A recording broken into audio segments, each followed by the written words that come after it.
लोकसभा चुनाव के नतीजे सामने आने के बाद सबसे ज्यादा मुसीबत बीजेपी के सामने आई तो कांग्रेस 99 सीट जीतकर बुरी तरीके से फंस गई है। उत्तर प्रदेश में जिस गठबंधन को सबसे ज्यादा वोट मिली है, बीजेपी जहां पिछड़ गई है, कांग्रेस और समाजवादी पार्टी गठबंधन को जहां ज्यादा सीटें मिली है, समाजवादी पार्टी जो है सबसे बड़ी पार्टी के तौर पर उभर के सामने आई है।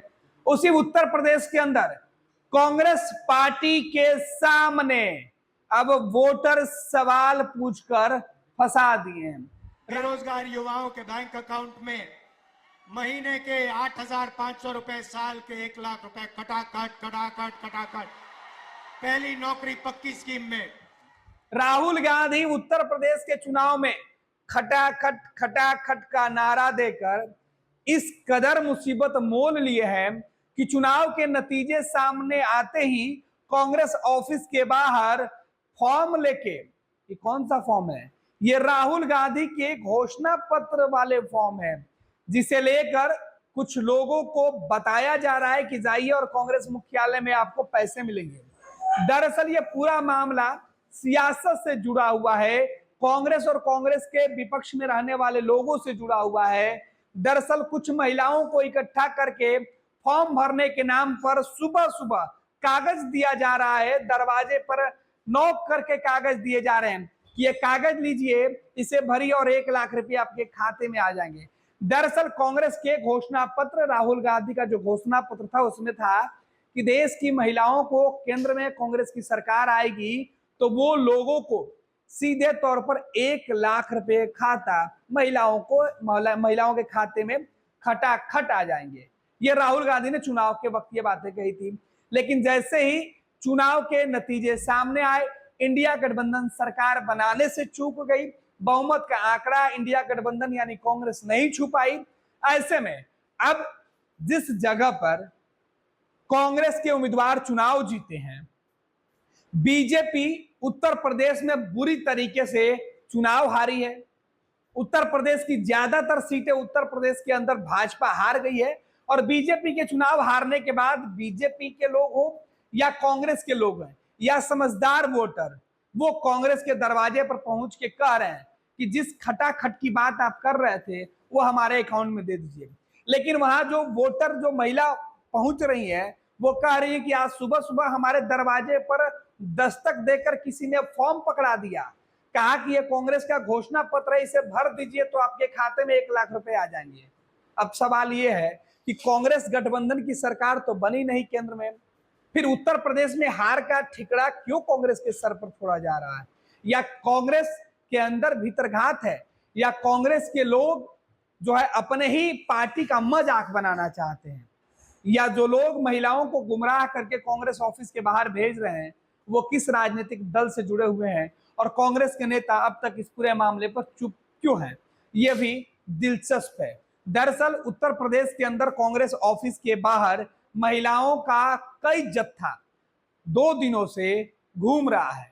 महिलाएं कह रही हैं कि चुनाव के वक्त राहुल गांधी ने कहा था कि चुनाव जीतते ही हम आपके खाते में 1 लाख रुपए पहुंचा देंगे खटाखट। लेकिन अब तो चुनाव कांग्रेस जीत गई है लेकिन 1 लाख रुपए नहीं आए हैं। दरअसल कांग्रेस के घोषणा पत्र का फॉर्म लेकर इन महिलाओं को भेजा जा रहा है।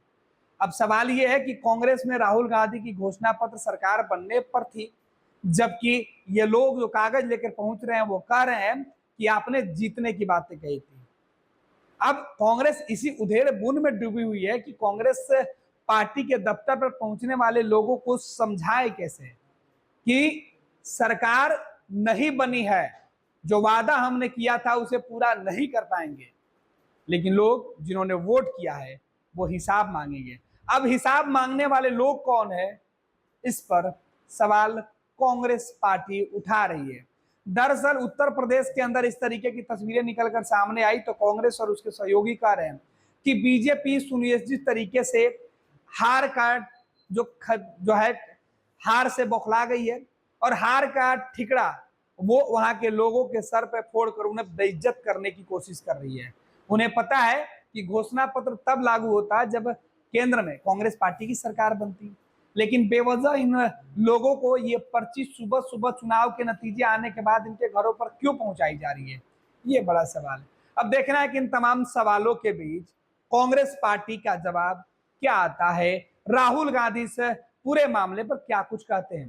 क्या चुनाव के नतीजे और कांग्रेस मुख्यालय पर पैसे मांगने वाले लोगों को लेकर राहुल गांधी कोई सफाई देते हैं, उत्तर प्रदेश के कांग्रेस दफ्तर कांग्रेस का कोई बड़ा नेता पहुंचता है, या फिर इस तरीके से उत्तर प्रदेश के भोले भाले लोगों को गुमराह करके कांग्रेस ऑफिस में भेजने वाले लोगों के खिलाफ कोई शिकायत होती है। पूरा का पूरा मामला मीडिया में सुर्खियां बना हुआ है। हर जगह इस बात के चर्चे हो रहे हैं कि क्या कांग्रेस ने अपना घोषणा पत्र में किए हुए वादों के साथ भारी मुसीबत में फंस गई, ये सवाल पूछे जा रहे हैं। लेकिन सवाल तो उठेंगे, क्योंकि कांग्रेस ने कहा था कि हम आपके खाते में पैसे देंगे, लेकिन टेक्निकली बात है कि जिस गारंटी की बात कांग्रेस कर रही थी वो गारंटी सरकार बनने के साथ पूरा होता है। हालांकि ना सरकार बनी ना कांग्रेस अपना वादा पूरा कर पा रही है। लेकिन दूसरी तरफ इस तरीके के सवाल उठाने वाले लोग ये भी बताएं कि प्रधानमंत्री नरेंद्र मोदी की गारंटी पर जो लोग वोट किए थे उनको क्या कुछ मिला, क्योंकि नतीजे तो सामने आ चुके हैं। फिलहाल सरकार बनने की पूरी प्रक्रिया काफी तेजी से आगे बढ़ रही है। नरेंद्र मोदी तीसरी दफे प्रधानमंत्री बनने जा रहे हैं। इंडिया गठबंधन जो बहुमत का आंकड़ा है उस आंकड़े से काफी पीछे रह गई। ऐसे में एनडीए की सरकार एक बार फिर से दिखाई पड़ रही है। नरेंद्र मोदी अपने सहयोगियों के साथ मिलकर चुनाव में गए थे। चुनाव के नतीजे उनके सहयोगियों के साथ बहुमत के आंकड़े से ज्यादा है। ऐसे में अब नरेंद्र मोदी की तीसरी बार ताजपोशी करने की कवायद जहां बीजेपी कर रही है, वहीं कांग्रेस खेमे में अभी भी उम्मीदें हैं कि बीजेपी के साथ खड़ी पार्टियों के कुछ नेता अगर अपने सांसदों के साथ अगर इंडिया गठबंधन का रुख करते हैं तो इंडिया गठबंधन भी सरकार बनाने के दावे करके वो सुर्खियां बटोर सकती है। लेकिन सवाल ये है कि जो गठबंधन चुनाव के पहले नरेंद्र मोदी ने कर लिया था, बीजेपी ने कर लिया था, क्या वो सरकार से अलग हटकर कांग्रेस या विपक्ष के खेमे में जाने के लिए गठबंधन करेंगे? कांग्रेस जिस तरीके की सपने देख रही है उस सपने का कितना असर चुनाव के नतीजों के बाद सरकार गठन के पूरी प्रक्रिया पर पड़ेगी, वो देखना दिलचस्प होगा। फिलहाल एनडीए में शामिल सभी दलों ने कहा है कि हम पूरी तरीके से एकजुट हैं। हमारी एकजुटता है कि हम आने वाले दिनों में तीसरी दफे नरेंद्र मोदी की अगुवाई में सरकार बनाने जा रहे हैं, जबकि कांग्रेस इंडिया गठबंधन के साथ विपक्ष में बैठने को तैयार अब दिखाई पड़ रही है। मजबूरी में ही सही, मगर कांग्रेस विपक्ष के साथ फिलहाल जो है वो विपक्ष की भूमिका ही निभाएगी इंडिया गठबंधन के तमाम सहयोगियों के साथ। इधर कांग्रेस मुख्यालय पर पैसे लेने वालों की जो डिमांड है वो बढ़ रही है, और ये केवल उत्तर प्रदेश में ही दिखाई पड़ रहा है। दरअसल उत्तर प्रदेश में इस बार बीजेपी की शिकस्त हुई है। बीजेपी सबसे ज्यादा सीटें लूज उत्तर प्रदेश के अंदर ही की है, और देश की सत्ता की सीढ़ी उत्तर प्रदेश होकर ही गुजरती है। और यही वजह है कि उत्तर प्रदेश के हार के बाद वहां पर इस तरीके का बवाल मचा है।